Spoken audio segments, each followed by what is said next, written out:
Siguiente punto, número 5. Pedro, mal preparado, confróntese la oreja de Malco, si lo miramos, y huida de todos los discípulos. No hace falta que leamos los textos, ya los conocemos. Discípulos que entran mal preparados para el cumplimiento de la profecía de Jesús. Número 5. Número 6.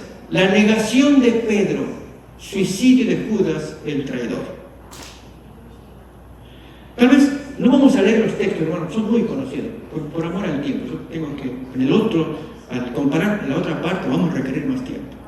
Los textos que hablan de la negación de Pedro, el que canta el gallo, y el suicidio de Judas, vale la pena pensar, porque tiene su paralelo en los días finales. Juicio y testimonio de Jesús ante el Sanedrín. ¿Nos acordamos del texto? Dinos si eres el Cristo. Tú lo has dicho. Y además os digo. ¿Y qué hizo el sumo sacerdote? ¿Alguien recuerda? ¿Qué hizo? Se rompió la ropa. ¡Ah, blasfemado! ¿Qué más testimonio queremos que este? ¿Recuerdan? Textos, hermanos, que son conocidos, son conocidos.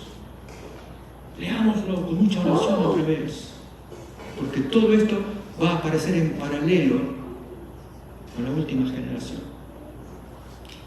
Siguiente. Dos individuos que son diferentes. José de Arimatea y Nicodemo, ellos confiesan su fe, salen del grupo enemigo, salen. Vamos a leer los textos. Lucas 23, 50, 51 y Juan 19, 38. Así también en los días finales va a aparecer gente que sale de los enemigos y dan testimonio, salen para el pueblo de Dios. Qué bonito. He aquí un varón llamado José, el cual era senador, varón bueno y justo, el cual no había consentido en el consejo ni en los hechos de ellos, de Arimatea, ciudad de Judá, el cual también esperaba el reino de Dios.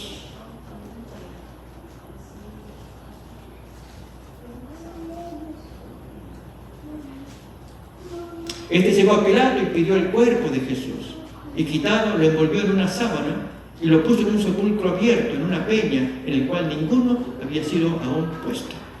Ahí tenemos ya un panorama de José de Arimatea. Y el otro, Nicodemo, también es conocido, del grupo enemigo, de Sanedrín. Este aparece en San Juan, capítulo 19, 38, leemos así.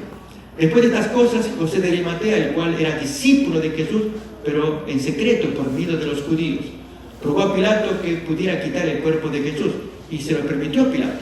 Entonces vino y quitó el cuerpo de Jesús. Vino también Nicodemo, el que antes había venido a Jesús de noche, trayendo un compuesto de mirra y aloes como de 100 libras. Tomaron pues el cuerpo de Jesús y envolviéronle en lienzos con especias, como es costumbre de los judíos sepultar. Gente que se pasa, que son salvados a último momento. Miremos más.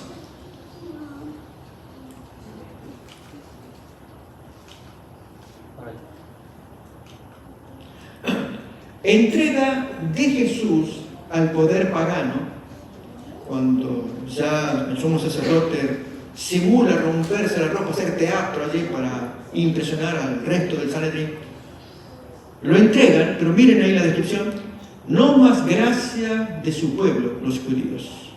No hay más gracia. Otra vez no hay punto de retorno.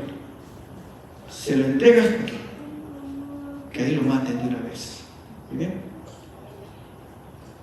Cuando lo recibe Pilato, recuerdan primeramente Herodes, que le hizo preguntas que Jesús no respondió. Va a Pilato. Pilato lo recibió primero. Le dijo: ¿de dónde es este señor? De Nazaret. Está Herodes de visita, así que llévenlo a Herodes. Lo llevaron y conocemos la escena. Se burlaron de él y regresa otra vez a Pilato. Y ahora Pilato, haciendo lo posible por salvar la situación, pero no se pudo. El odio de los judíos. Ya no hay más retorno. Sufrimientos de Cristo, su pasión, Tal como la profecía de Isaías 53:7, angustiado él, no abrió su boca. Vamos a leer ese texto, hermano, Isaías 53:7. ¿Qué significa? Jesús le quedaba claro la profecía y se movía en torno a ella. Así el pueblo de los últimos días. Ya vamos a ver qué profecías, hermanos. Angustiado él y afligido, no abrió su boca. Como cordero fue llevado al matadero, y como oveja delante de sus trasquiladores enmudeció, y no abrió su boca.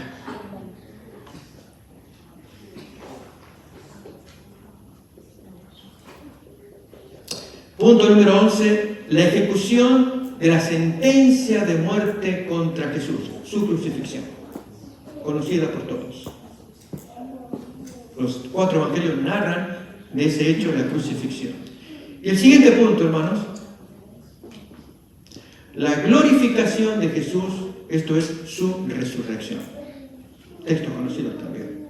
Pregunto, hermanos, ¿nos queda claro el itinerario de Jesús de sus últimas horas?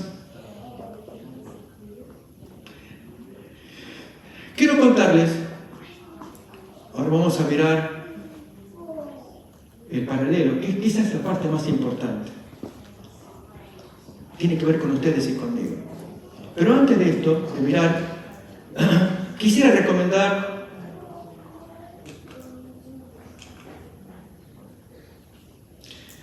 tener acceso a este material. Está en inglés. Son 2 libros en uno, escritos por un pastor adventista, Freisy. Especialmente el segundo, Crisis at the Close, tiene 6 capítulos. ¿Sí? Este es el libro, hermano, que trata estos temas y que este servidor lo puso en diapositivas. Él trae menos, yo hablo un poquito más, pero la esencia va por ahí. Y yo invitaría a que lo leamos. Les cuento que este material lo estudiamos en la iglesia de Waltham los viernes de noche, pero venía poca gente. Nos quedamos impresionados. Yo citaba, hermano, miren esta referencia, miren la cita de Elena, la referencia. Buenísimo. Está en PDF, si alguien lo desea, me lo pide, yo lo mando. Todo el libro está bueno, pero la segunda parte es la que yo más recomiendo, que hace el paralelo entre Jesús y el remanente. ¿Sí? Lo que vamos a ver a continuación, hermanos, es una descripción, yo lo voy a tener que hacer rápida, ¿no? Quizá por el tiempo. Y esto merece ser analizado punto por punto de lo que le pasará al pueblo remanente en los últimos días. Yo anhelo que nadie se me duerma. Empecemos ya. El siguiente bosquejo está tomado y adaptado de este libro Preparación para la crisis final. En la página 14 aparece un dibujo, un grabado, que resume todo el material de las citas de Elena White. Un libro recomendado. Abundantes citas, para ir armando un gráfico, un escenario, potencial escenario para los días finales. Descripción de los eventos del fin. Línea de tiempo. Número 1, hoy. Esto fue preparado hace unos años atrás, así que es lo mismo hoy, el año que viene, siempre va a ser, en algún momento, tiene que haber un punto de partida. Después de lo cual, número 2, vendrá la marca de la bestia, Apocalipsis 13, del 16 al 17, lo que conocemos como la ley dominical. Y más que nunca, hermano, en esta generación, creo yo que con esta administración del actual presidente, se están dando varias circunstancias de remate ahora la elección del nuevo Papa también, americano. Hermanos, sería para hablar, ustedes saben, pero no es el tema ahora. Solamente decir, se nos viene. Y por lo tanto, hermanos, es tiempo de despertar. ¿Qué hay que hacer, pastor? Hermano, ponte a mirar la escena de Jesús, estudiar y ver dónde estamos parados. Para que haya un revivamiento. Tiene que verlo. Amén. Bien. Cuando la marca de la bestia sea efectuada, será el tiempo del abandono de las grandes ciudades. Lucas 17, 30 y 32, ahí lo dice. Quizás podemos leer ese texto también. Lucas 17, 30 al 32. ¿Sí? Yo lo voy a leer desde mi Biblia.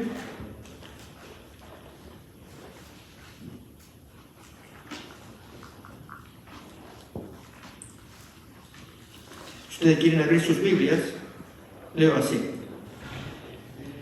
Así será el día en que el Hijo del Hombre se manifieste. En aquel día, el que esté en la azotea y sus bienes en casa no descienda a tomarlos, y el que en el campo, asimismo, no vuelva atrás. Acordaos de la mujer de Lot. Uno dice, pero pastor, discúlpeme, esa expresión era para los días de cuando vino el sitio de Sestio Galo. Año 66, que había que escapar. Eso está en Mateo 25, exacto, es cierto. Pero ustedes ven por vía de comparación cómo Jesús toma las mismas palabras pronunciadas cuando vino el sitio de Sestio Galo y la inminente destrucción de Jerusalén. Esto fue del año 66, la ciudad fue destruida en el año 70, cuando se cumplió el sitio, el asedio del general Sestio Galo. ¡Huyan, huyan, huyan! Hoy lo mismo. Otra vez, 17:30. Así será el día en que el Hijo del Hombre se manifieste. En aquel día, el que esté en la azotea y sus bienes en casa, no descienda, huya, huya. Y Elena White nos trae más a decirnos que así como el asedio de Sestio Galo, así la asunción de poder en este país imponiendo la ley dominical.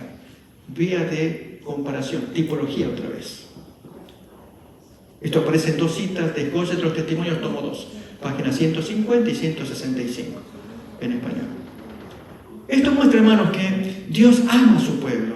Le dice, prepárate, se viene, no puedes estar dormido por las cosas que van a ocurrir. Pero vamos a seguir leyendo más todavía.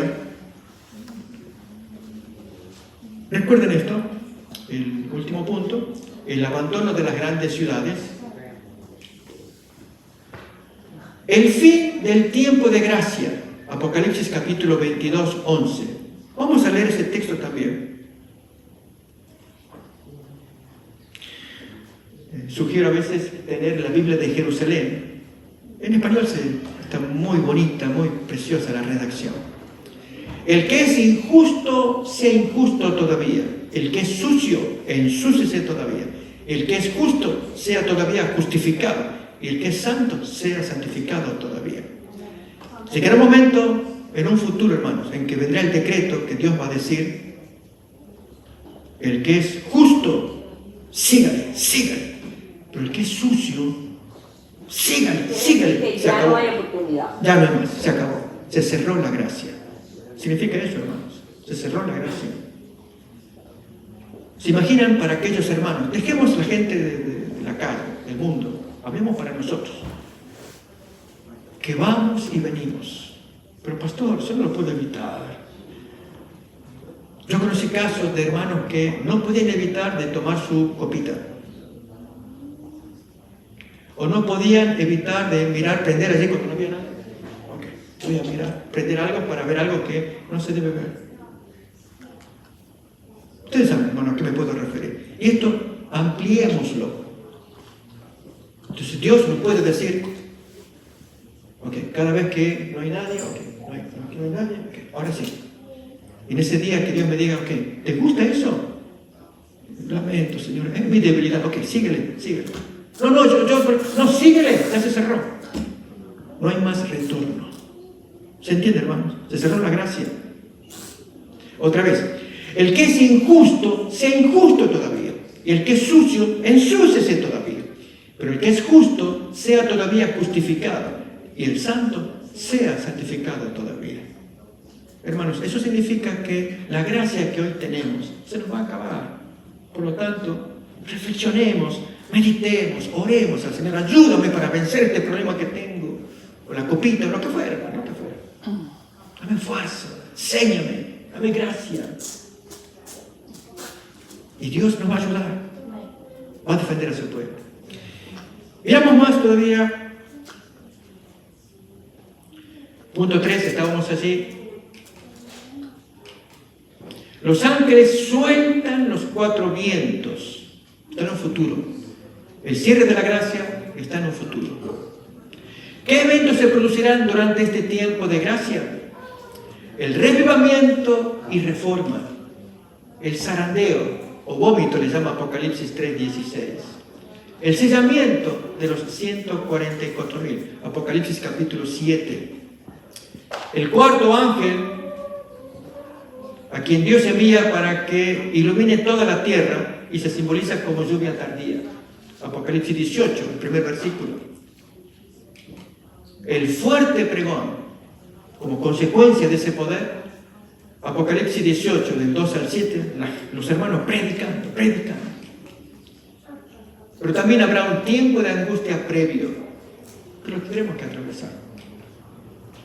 Luego, hermanos, para el número 6, bien lejos en el tiempo, quizá quién sabe cuánto tiempo, la segunda venida de Cristo, Apocalipsis capítulo 19, simbolizado con el descenso del jinete del caballo blanco, con miríadas de caballos blancos, el descenso de Jesús.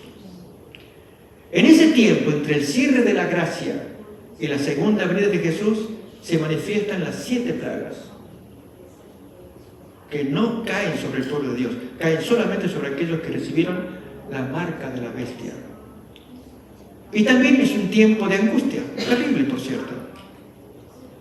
En algún momento, el espíritu de profecía nos dice que entre la segunda y la tercera plaga se fija un decreto para dar muerte a quienes se supone son los culpables de todas las desgracias, por no obedecer las leyes populares. Y entonces, allí sí recomendamos leer el libro de Esther, capítulo 3, del 6 al 15, en la cita que leemos, que está allí, Profetas y Reyes, página 444, donde se hace una comparación entre la experiencia de Mardoqueo, Esther, la persecución de Amán, el decreto que se estableció para matarlos a todos, porque Mardoqueo no se postraba ante este general, y los días finales de igual manera. Se fija un decreto para que en un futuro toda esa gente culpable por no obedecer las leyes populares sean destruidos. Será el tiempo de la huida de las pequeñas ciudades.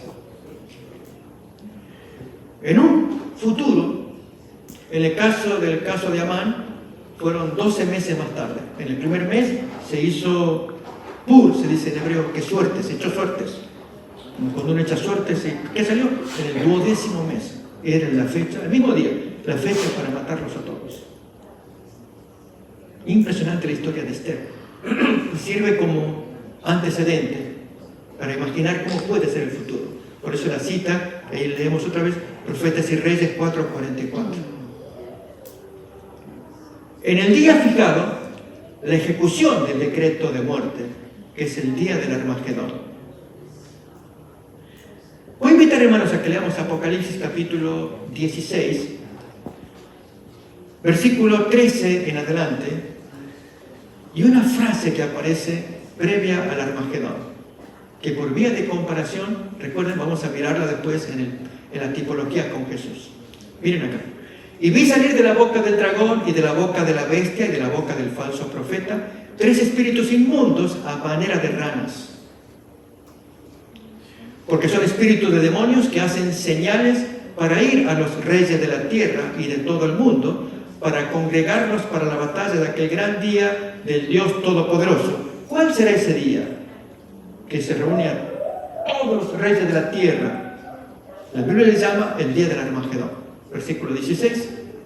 Y los congregó en el lugar que en hebreo se llama Armagedón. ¿Para qué es eso? Es la última batalla. Para extirpar de la tierra a los culpables de las plagas. ¿Se imaginan? Eliminando a esa gente, recuperamos lo que estas 6 plagas hicieron de destrucción sobre el planeta, rehacemos todo. Antes de que eso ocurra, el Señor ya dijo un mensaje, versículo 15, que desde ayer, hermanos, lo tenemos que empezar a practicar. Anteayer. He aquí, yo vengo como ladrón. Bienaventurado el que vela y guarda sus vestiduras, para que no ande desnudo y vean su vergüenza.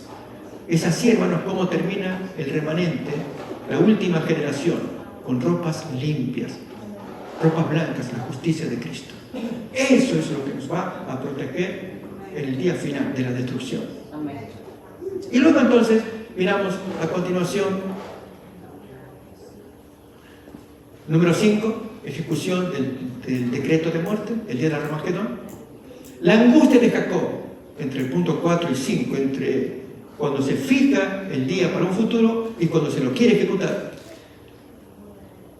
Algo pasa, hermanos. Recuerden que desde el fin de la gracia número 3 no hay más intercesión. El templo del cielo se cerró. Apocalipsis capítulo 15, versículo 8. Entra semejante humo que nadie puede entrar ni salir. Jesús salió del templo, dejó de interceder. Se cerró la gracia. Y fue el templo lleno de humo por la majestad de Dios y por su potencia. Y ninguno podía entrar en el templo hasta que fuesen consumadas las 7 plagas de los 7 ángeles. ¿Notamos? No hay intercesor. Y si no hay intercesor, los seres humanos con la marca de la bestia, ponemos nuevamente la imagen, desde el cierre de la gracia, número 3, en adelante, reciben el castigo. Pero pregunto del pueblo de Dios, si no tienen intercesor, ¿pueden cometer pecado? No. Ya, están preparados. Están sellados. Perseverar. Ese es el requisito de ahora. Ir con la fe que Cristo nos va a salvar. Exactamente. Pero hermanos, en ese momento, cuando están sellados, son propiedad de Dios. No hay intercesor. Y Satanás remueve, y esto es algo interesante, Satanás no sabe que esa gente está sellada, pero remueve, acusa, como lo hizo con Josué, en Zacarías capítulo 3.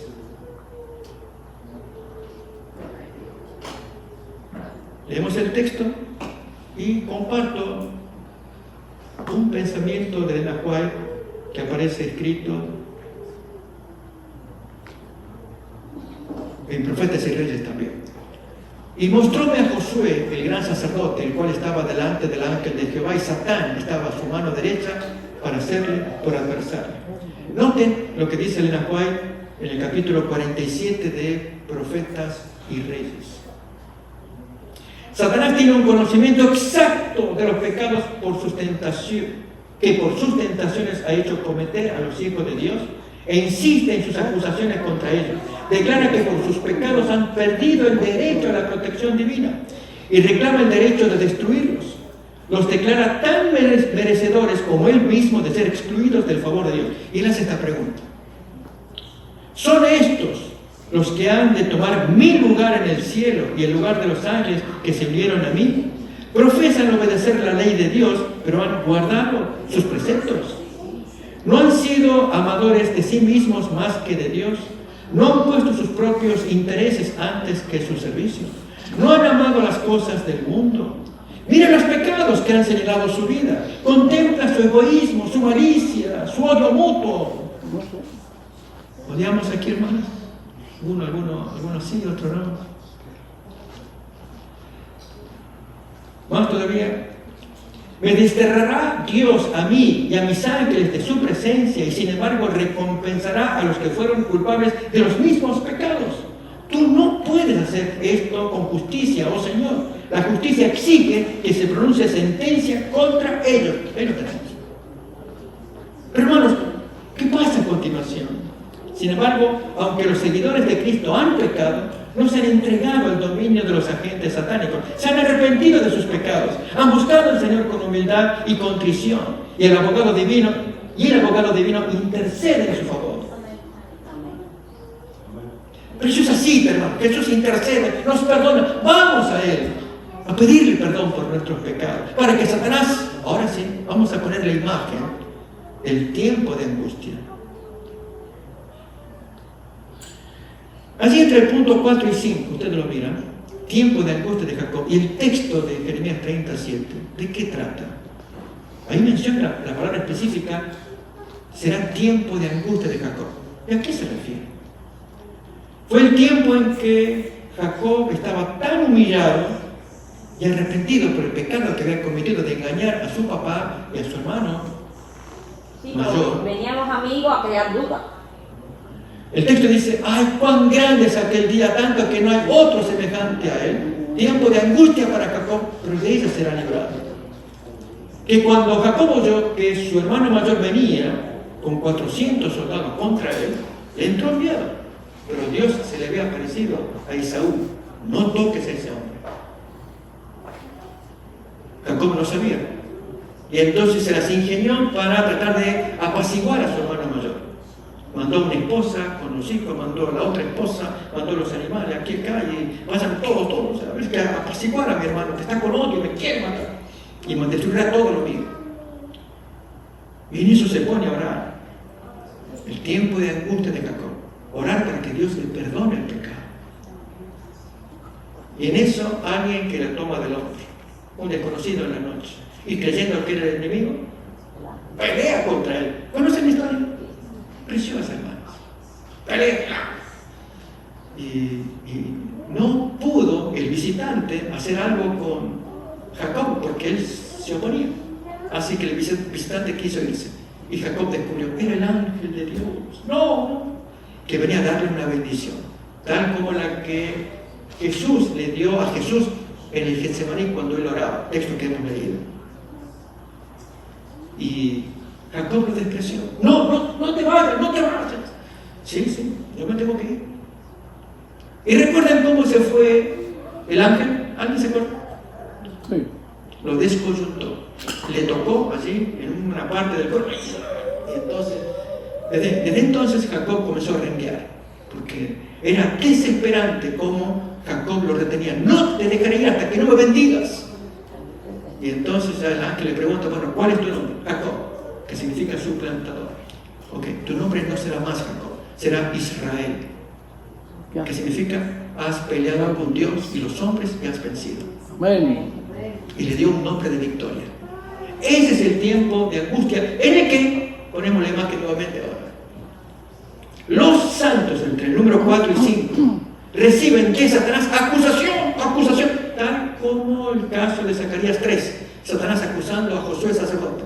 Culpable. Y los santos en ese tiempo no tienen intercesor. Jesús ya no intercede más en el cielo. Es tiempo de plagas. ¿Y qué hacen los santos? Hermanos, eso está en el conflicto de los siglos, recomiendo leer el capítulo. Los santos pidiendo al Señor, Señor, yo ya te he confesado. Y Satanás les hace recordar cada pecado, uno por uno, de todos los cuales están confesados, todos. No hay nada nuevo que confesar, solamente Él remueve. Y los santos no caen, ellos no cometen pecado, ni caen en depresión, vencidos, no. Ese es el tiempo de angustia por el cual Dios va limpiando todas las heces que hay en nuestra memoria. El desprecio, la renuncia contra todos esos pecados. Bien, hermanos, más todavía, hay un tiempo de persecución entre que se inicia la marca de la bestia hasta en el mismo día del Armagedón, que es la destrucción de todos los que no observan, no cumplen las leyes populares. Habrá un tiempo de martirios que le precede al cierre de la gracia, pero después del cual ya no habrá más martirios. No tiene caso. El martirio servía, su sangre, como decía Tertuliano en la antigüedad, es semilla, por el cual los paganos veían al cristiano morir, el pagano se convertía. Pero luego del cierre de la gracia no hay nada que salvar. El que se salvó, el que se perdió, se perdió. Por lo tanto, no hay muerte, no hay martirios. En ese tiempo, hermanos, viene la liberación de Apocalipsis 19. Todavía no es la segunda venida. Esto está descrito en el conflicto de los siglos. Y luego entonces la segunda venida, poquito después, con el milenio. ¿Qué nos queda entonces por hacer en nuestros días? Un revivimiento y reforma. El zarandeo. Hermanos, cuidarnos para que Dios no nos vomite. Y finalmente, algo que no aparece en el libro, pero vale la pena estudiarlo, el ángel de la piedra de Apocalipsis 18, que está revelado en Apocalipsis 18, y la séptima trompeta, el tercer año de Apocalipsis 10 y 11. Bien, hermanos, esto es. Y ahora sí, lo que nos interesa a nosotros. Yo lo tendré que decir rápido. Va a estar la imagen para invitarles a que lo leamos. Pero va a ser rápido, debido al tiempo. Si queremos, olvidemos todo lo que se dijo. Pastor, me hizo gastar una hora para que me diga eso. Porque esto es lo que vale. La comparación entre la historia de Jesús, el desenlace de él, la parte final de él, y el remanente, la última generación. La profecía final del remanente, Apocalipsis 12 al 19. Texto de memoria, 12 y 17. La guerra de Satanás contra los que guardan los mandamientos de Dios y la fe de Jesús. Apocalipsis 12 y 17. Apocalipsis 13, versículo 15 en adelante. Se crea la imagen de la bestia y se impone la marca de la bestia para matar a aquel que no la adorase. Conocemos los textos. El Armagedón, lo conocemos también. Hay profecías ya puestas en la Biblia y nosotros estamos allí como Jesús. Cuando miraba su profecía, nosotros mirar la nuestra. ¿Cómo vamos a actuar? El segundo punto. Es tiempo grupal de reconciliación, de arreglos y de avivamiento. Dar el mensaje de Apocalipsis 3, el mensaje a la Odisea. Ese es el tiempo nuestro grupal. Hermano, para que uno analice el texto, ahí dice que soy rico, pero hoy escuchamos algo en el tiempo de la escuela sabática. Tiene que haber un cambio, un vuelco, para no ser más laodicenses. Pero leemos el texto de 2 de Pedro, capítulo 3:11, creo que es, no 2:11.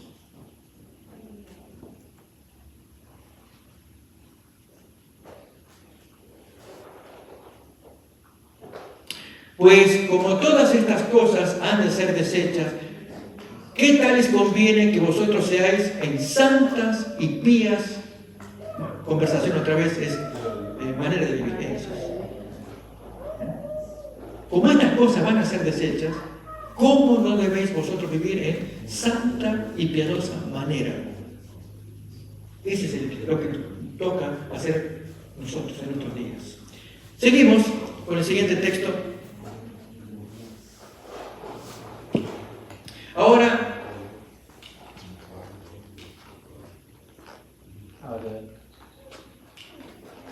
tiempo personal de Getsemaní, así como el de Jesús, nosotros, en el remanente. ¿Cuál es su humillación? Retrocedemos quizás.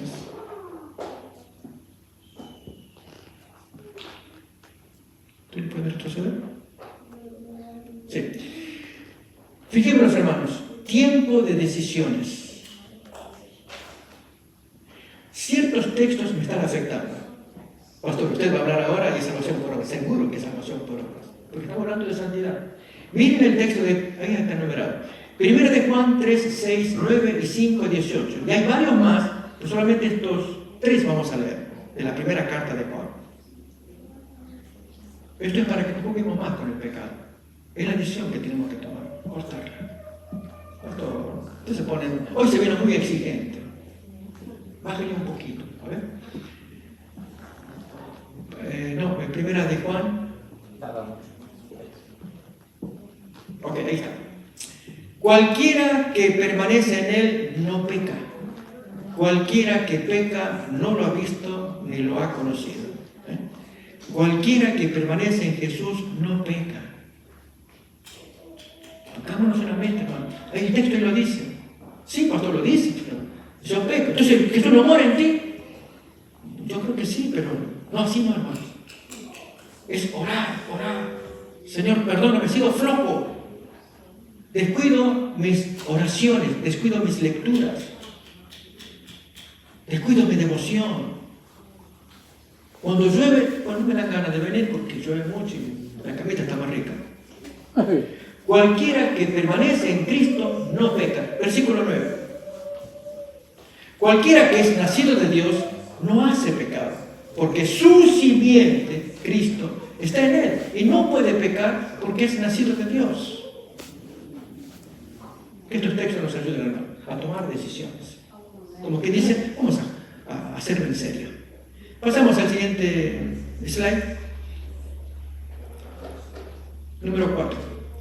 La hora de la potestad de las tinieblas. ¿Cuál es, hermano? Para el pueblo de Dios. La marca de la bestia y el tiempo del test del remanente. Ese es el equivalente. Llega la marca de la bestia, la ley dominical. No sabemos cuándo. Mi oración, hermanos, es que se posponga. Que se demore, lo más que pueda. ¿Por qué? Para beneficio de nosotros. Para que oremos más. Para que gastemos tiempo en reuniones. Exhortándonos a leer más la palabra. Buscar lecturas, oraciones. Que voy a poner un video para escuchar un sermón de fulano, lo que fuera. Que se demore. Dios ama a su pueblo, pero cuando llega la ley dominical, hermanos, a partir de allí viene, ¿qué cosa? Noten el equivalente, el número 4, punto de no retorno. Ya no hay forma de volver atrás. Todo el tiempo que hemos desperdiciado, tiempo desperdiciado, hermanos. Siguiente, número 5. Adventistas mal preparados para la crisis final, lo que se llama zarandeo o vómito. Así como Pedro estuvo mal preparado, recordamos la oreja de Malco cortada o que los discípulos huyeron, así también tendremos compañeros nuestros que entran mal preparados. Esto lo sabemos y quedan afuera. Más todavía, traición de antiguos compañeros adventistas. Esto aparece en una cita del Conflicto de los Siglos, página 666. No sé si tendremos tiempo de leerlo, pero ahí aparece. Hombres de elocuencia, de saber, que antiguamente nos acompañaban, pero que no fueron santificados por la obediencia a la verdad. Serán nuestros más, ¿alguien recuerda cómo dice? Más encarnizados enemigos. Está en la cita. Más todavía, número 7. Testimonio, así como Jesús, que dio testimonio ante el Sanedrín, así el pueblo final dará testimonio ante magistrados. Será el tiempo de la lluvia tardía, el fuerte pregón, pero también, hermanos, habrá oposición, como cuenta testimonio para los ministros, página 300. Así la cita dice que cuando baja ese poder, habrá hermanos que lo resistirán, porque no encaja dentro de sus parámetros. Y ahí se verá que Dios usa gente humilde, medios muy sencillos y humildes, para hacer difundir la verdad, mientras que estos serán dejados afuera.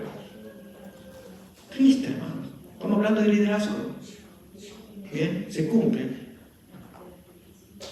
ese testimonio y oposición también. Número 8. Apocalipsis 18, 4, 5. Salid de ella, pueblo mío, obreros de la 11ª hora, que también son rescatados.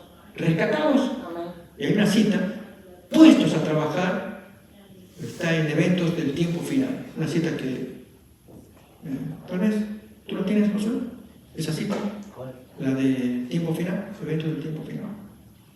Vamos a leerlo, hermanos, porque si no nos preparamos adecuadamente, otros nos van a reemplazar. Se les llama los obreros de la 11ª hora. A último momento aparecen. Jóvenes, ahí se menciona. Diríamos hermanitos. Y gente que, talentosa que podía, quedaron afuera. Leo desde la porción que dice: a la hora 11ª, allí esa prueba, exacto. Surgirán un sinnúmero de talentos cuando el trabajo sea más difícil y la gente esté más endurecida. Estos obreros serán fieles y recibirán su denario. Hombres abnegados ocuparán los lugares vacantes de aquellos que no son aptos para ocupar un lugar en el templo celestial. Él, Dios, llamará a la juventud para ocupar los lugares que la muerte y la apostasía han dejado vacantes. Tanto a los jóvenes como a los de más edad les brindará la cooperación de las inteligencias celestiales. Ellos tendrán caracteres convertidos, mentes convertidas, manos convertidas, pies convertidos, lenguas convertidas, sus labios serán tocados con un carbón encendido tomado del altar divino. ¿Y mencionó quiénes? Jóvenes. ¿Qué va a predicar él? ¿Qué va a predicar? Si se confunde cuando abre la Biblia, está temblando. Pongamos el pastor, hermano, cuidémonos. El texto ahí lo dice, obreros de la 11ª hora. A último momento aparece. Vamos otra vez a la diapositiva, solamente por vía de comparación. Así también, punto 8, José de Arimatea y Nicodemo que aparecieron en el último momento, ayudando. En el caso de José de Arimatea, poniendo su propia tumba cavada en vivo en la roca, así era la tumba suya. Ya decía la profecía de Isaías 53, será sepultado con los ricos. Así el cadáver va a estar ahí, poniéndole perfume y todo lo demás que hicieron estos dos. A último momento. Los discípulos estaban impotentes, el cuerpo estaba allí. ¿Qué iban a hacer? Siguiente comparación. El cierre de la gracia divina. Satanás rige totalmente el mundo, excepto los 144.000. Así cuando los judíos se entregaron a Jesús al poder pagano, al poder romano, ya no hay más gracia de parte de los judíos. Así como el sufrimiento de Cristo, su pasión, así terrible el tiempo de angustia para los santos durante las plagas. Daniel 12.1. Ese texto no lo hemos leído todavía, Daniel 12.1. Yo quizás les invito a que lo podamos tener también. Un tiempo de angustia tan grande como cuando Jesús botaba su sangre de la cabeza. En nuestro caso, lo mismo, hermanos. Por cómo Satanás remueve la historia pecaminosa nuestra, cada detalle que tuvo que haber sido confesado. Ese es el tiempo de gracia, hermano. Confesar, admitirlo. En aquel tiempo se levantará Miguel, el gran príncipe que está por los hijos de tu pueblo, y será tiempo de angustia, cual nunca fue desde que hubo gente hasta entonces. Mas en aquel tiempo será libertado tu pueblo, todos los que se hallen escritos en el libro, que habían sido sellados. Y la final parte de esta comparación, número 11, ejecución del decreto de muerte, así como la ejecución de la sentencia de muerte contra Cristo en su crucifixión, así también la ejecución del decreto de muerte contra el remanente, el Armagedón. Ese es el día. ¿Saben? Es interesante, hermanos, que en la comparación que hace Elena White, en el conflicto de los siglos, dice que a la medianoche se dio vuelta todo. Salió el sol a medianoche, el día en que habían determinado destruir al pueblo de Dios. ¿Por qué a la medianoche? Porque así fue la historia de la masacre de San Bartolomé, 24 de agosto de 1572. Esperaban todo el día 23, a la medianoche del 24, que es el día de San Bartolomé, 24 de agosto. Comenzó la matanza de los hugonotes en Francia, protestantes cristianos, llamados así en aquel tiempo. Como 70.000 mataron. Lo mismo también en el Armagedón. Es el día en que hay que exterminar a toda esa gente. ¿Cuándo? Ya está decretado. A la medianoche, ahí comienza la matanza. Y a la medianoche salió el sol. Eso cuenta el espíritu de profecía. Se dio cuenta todo. Porque esperaban al matarlo recuperar todo lo que estaba destruido por las plagas. Porque ellos eran los culpables. Oh, hermanos, eso es terrible. Y Dios ama a su pueblo y le anuncia estas cosas. Se han profetizado. Y la final, hermano, noten, así como la glorificación de Jesús con su resurrección, así la glorificación de los santos, su liberación. Ellos no mueren. Podrán, hermanos, Satanás, los demonios, las espadas, todo encima, y en eso el sol que sale a medianoche, y ahora interviene Dios. La destrucción de todos los pecadores. Y los santos se llevan su liberación. Y poquito después la segunda venida, el Señor que se nos lleva. Pregunto, hermanos, esto, ¿cómo nos impresiona? ¿Nos trae inquietud? ¿Nos trae paz? ¿Nos trae temor? ¿Nos trae alegría? ¿Nos trae seguridad o inseguridad? ¿Cómo nos sentimos cada cual? Anita Levanta la mano. Y ella hace su... Voy a meditar en las cosas que estoy escuchando y aprendiendo. Hermano, cada uno. Este es el objetivo de este sermón, para hacer la comparación. Por lo tanto, la meta que Dios pone para su pueblo, para ustedes y para mí, desde ayer en adelante, no te imaginamos. Que se venga lo que se venga, así como Jesús. Cuando Jesús dijo la profecía, ¿recuerdan una expresión que él usó? Escribió su pasión, Mateo 16, que pasaría esto, que pasaría el otro, y algo más que él agregó al final. Pero al tercer día resucitará. ¿Indicando qué? ¿Qué cosa? ¡Victoria! ¡Victoria! Así ustedes y yo, hermanos, se nos presenta un panorama, pero al final ¡victoria! Heredamos el cielo por la eternidad. Y ahí sí se cumplirá el texto de Romanos 16:20, Satanás será aplastado bajo las plantas de vuestros pies. Amén. Nunca más él tendrá acceso a nosotros. Y Dios hará el resto. El resto, como haya que destruir a todos los pecadores, Satanás a la cabeza. Pero mientras tanto, Dios probará que la obra que empezó la cabeza, la completa el cuerpo. Cristo con sus sufrimientos se completa con la iglesia. Y nosotros no tenemos ni un mérito. Nadie habla de salvación por obras. Es Jesús morando en el corazón para llevar a su pueblo al clímax, demostrar ante el universo que la raza humana, un pequeño segmento, 144.000, sin intercesor, pudo mantenerse en pie sin quebrantar la ley de Dios. Ese es el objetivo que Dios quiere probar. Ya lo probó con Jesús, lo probará con la última generación en esos días finales. Estamos siendo llamados, hermanos. Oremos mucho, consagrémonos, busquemos al Señor. Amén. Les invito a que nos arrodillemos y tengamos una palabra final.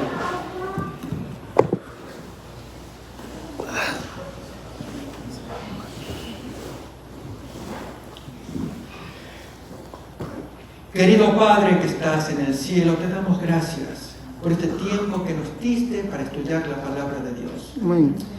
Gracias, Señor, porque pones delante de nosotros, a través del estudio bíblico y aún tipológico, esta comparación entre las escenas finales de Cristo y la nuestra, la del remanente en su etapa final. Amén. Oh Dios, para esto, ¿quién es suficiente? Pero gracias por habernos dado las profecías y por darnos el Espíritu Santo para que podamos tener el poder necesario, pero especialmente y mucho más, gracias porque nos diste el modelo de Jesús, que es nuestro Salvador. Y Él lo hizo todo por amor a su pueblo. Millones a lo largo de los siglos, pero ahora en la etapa final, por su pueblo que vindicará por medio del poder de Cristo en nuestros corazones, que habrá una raza que podrá cumplir la ley de Dios sin quebrantarla y sin intercesor. Querido Padre, bendícenos a todos los que estamos aquí. Guárdanos para que entendamos más profundamente estos temas y siempre nos mantengamos humildes, porque tú amas a tu pueblo y quieres bendecirnos. Oh Señor, oramos para que todos nos entreguemos en los brazos del Señor Jesús y recibamos su gracia y su poder. Oramos en el nombre de Jesús. Amén. Amén. Ya. Se acabó lo que se Gracias, mis hermanos.